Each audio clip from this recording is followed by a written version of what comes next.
propose des révisions d'algèbre linéaire. C'est parti. Dans tout l'exercice, on désigne par E un R espace vectoriel de dimension n, qui est supérieur ou égal à 2, notre petit n. Donc on est en dimension finie, bien évidemment. On note id l'endomorphisme identité et 0 l'endomorphisme nul de E. Pour tout endomorphisme f de E, on appelle trace de f le réel noté TR de f égale à la trace de n'importe quelle matrice représentant f. On admet que l'application trace est une forme linéaire. Partie préliminaire, on considère un projecteur P de E, c'est-à-dire un endomorphisme tel que P rond P égale P, montrer que E égale quart de P qui est en somme directe avec im de P.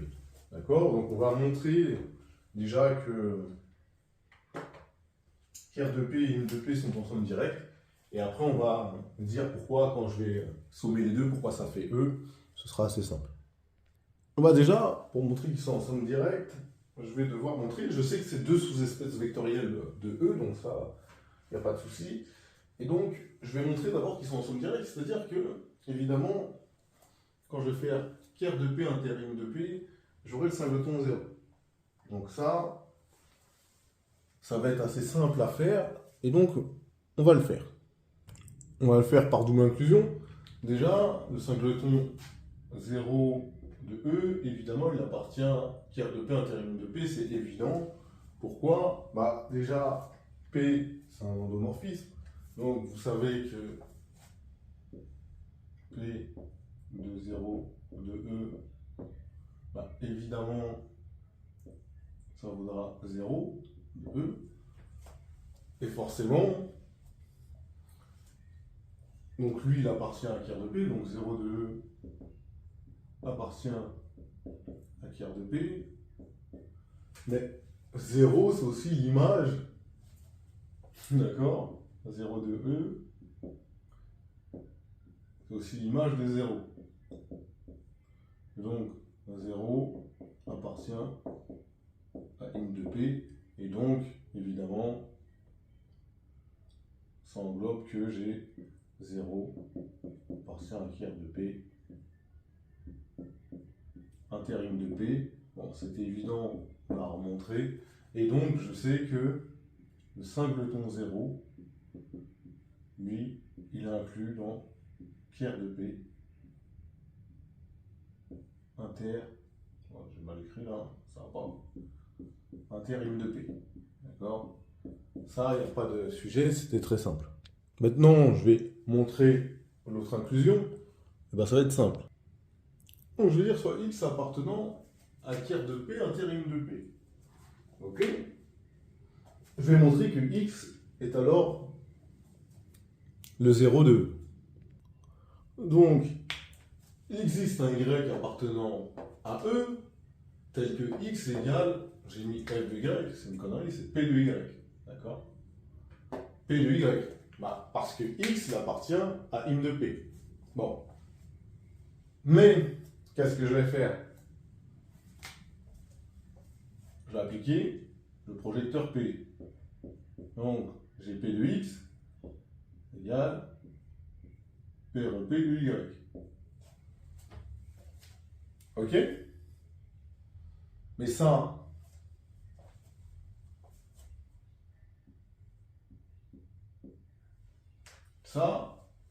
on est en phase. Mais, c'est égal à quoi? C'est égal à 0. Parce que x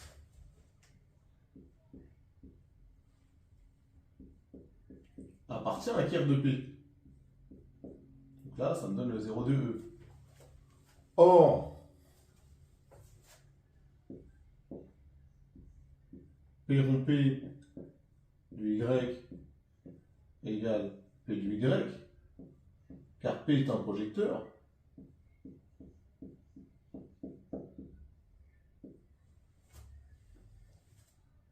Donc,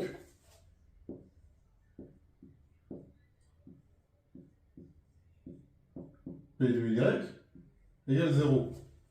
Mais P de Y, c'est X. Or, X égale P de Y, donc x égale le 0. Évidemment, le 0 de E.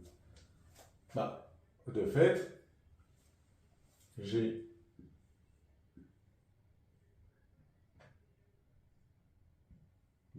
x qui appartient à l'ensemble singleton 0. Ah, c'est-à-dire que j'ai montré l'inclusion dans l'autre sens, et donc j'ai l'égalité. J'ai ker de P inter im de P égale 0,2. Le singleton 0,2. Bah, là, j'ai montré qu'une partie du job. Donc, j'ai im de P, ker de P, ensemble direct. Mais, j'ai pas le égal E tout de suite. D'accord? Moi, il faut que je montre ça. Maintenant, on doit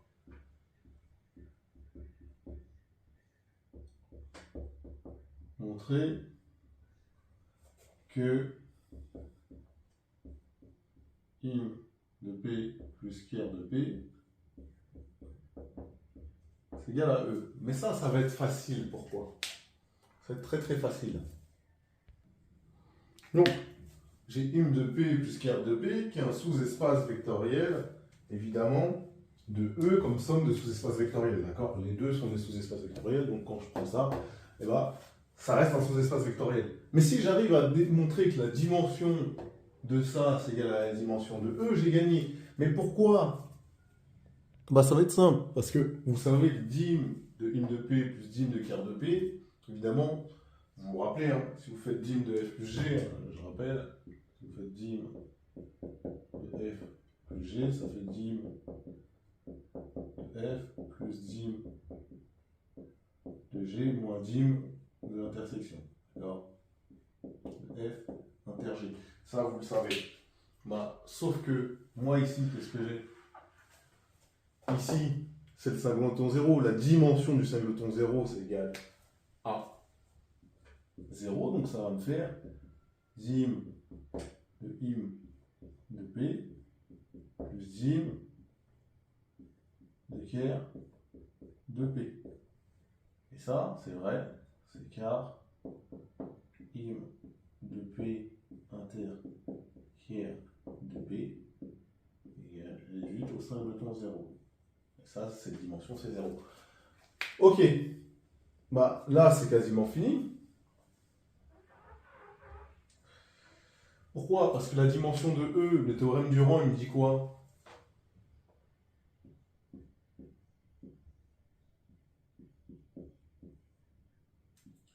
Il me dit que dim de E, c'est dim de ker de P plus dim de im de P. Donc, im de P plus ker de P est un sous-espace vectoriel de même dimension que E, donc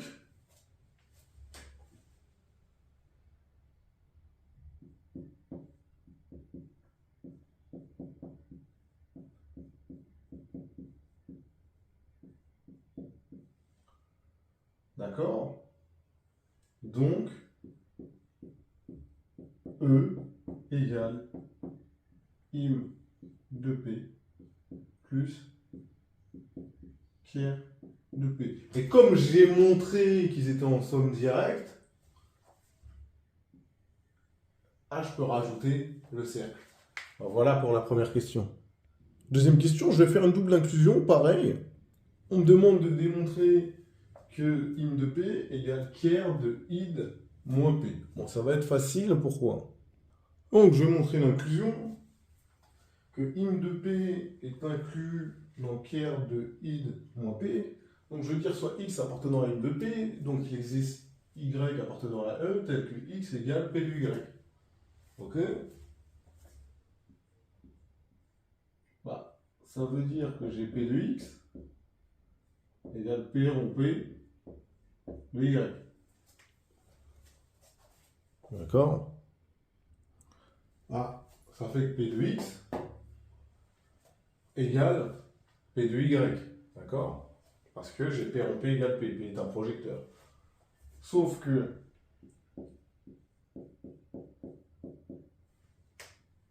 P de Y, c'est quoi? C'est X. Et donc, ce que je peux écrire,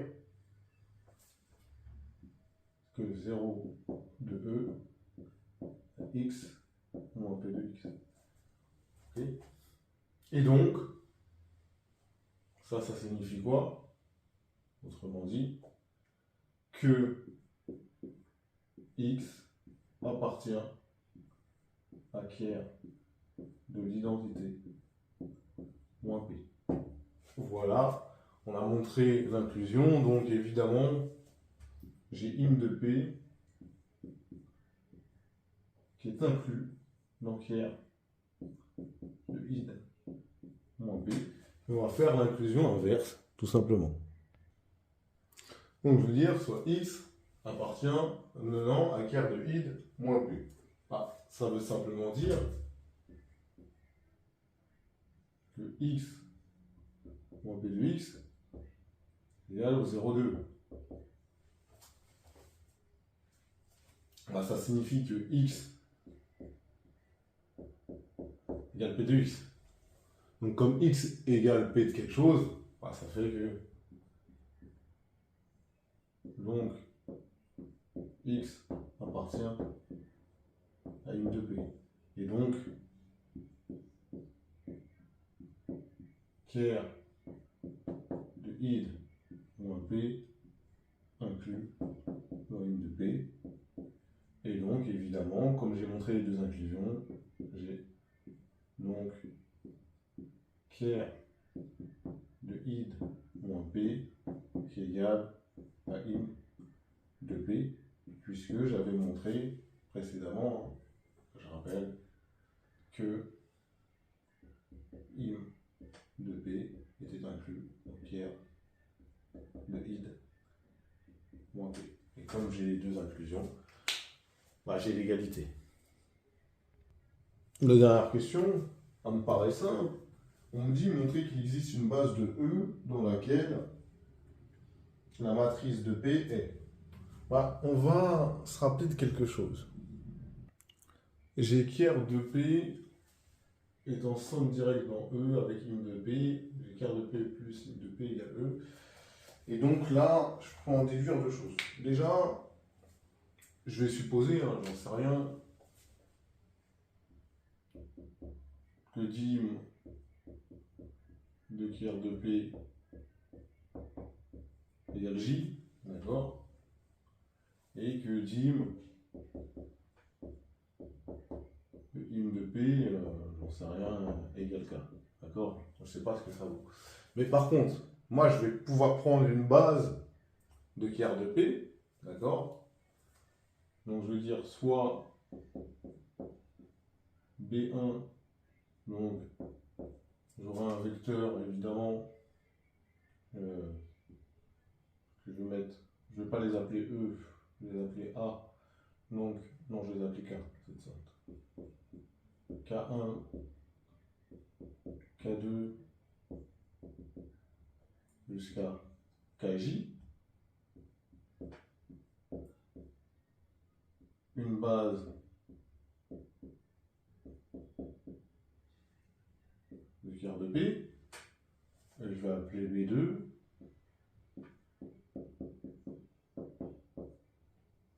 donc je vais appeler I1, I2 jusqu'à IK, une base de im de P.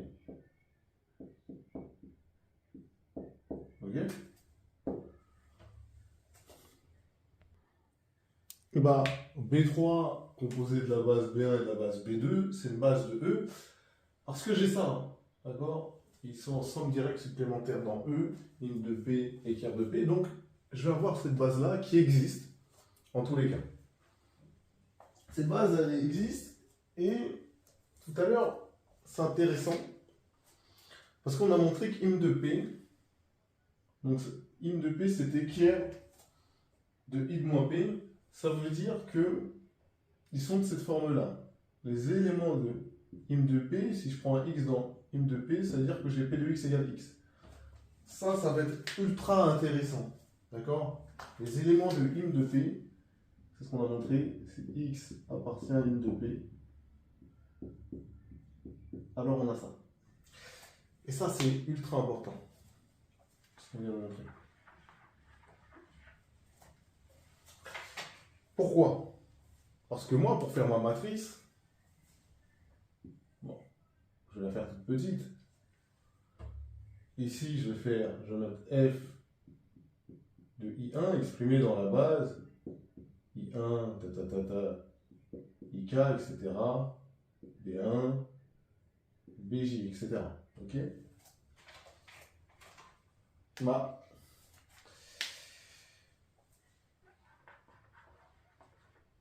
Pourquoi c'est intéressant? Parce que vous allez bien comprendre, quand je vais faire P de I1, ce sera égal à I1, parce que lui, il appartient à im de P. Et im de P, on a montré que c'était ker de I de moins P. Donc, ça, c'est égal à 1 fois I1, plus 0 fois I2, plus 0 fois I3, etc. Donc, ma matrice, moi, ici, que je vais appeler grand M, bah ici, j'aurai 1 et que des zéros pour le premier. D'accord? Mais si je fais pareil avec I2, donc évidemment, donc ça me fera 0 I1 plus 1 I2, etc. Donc ici j'aurai 0, ici j'aurai 1, etc. Avec I3 jusqu'à, effectivement, jusqu'à IK. Donc voilà, j'aurai des 1. Et à un moment, ça va s'arrêter. Pourquoi? Parce qu'après, je vais prendre les éléments K1, K2, Kj, qui, eux, appartiennent à ker de P. Ça veut dire que quand on aura P de K1, ce sera le 0 de E, mais du coup, ce sera que des zéros. Plus 0, plus 0 K1, plus 0 K2, etc. Donc ici, j'aurai plus que des zéros. Et ainsi de suite, que des zéros, que des zéros. Voilà, tout simplement.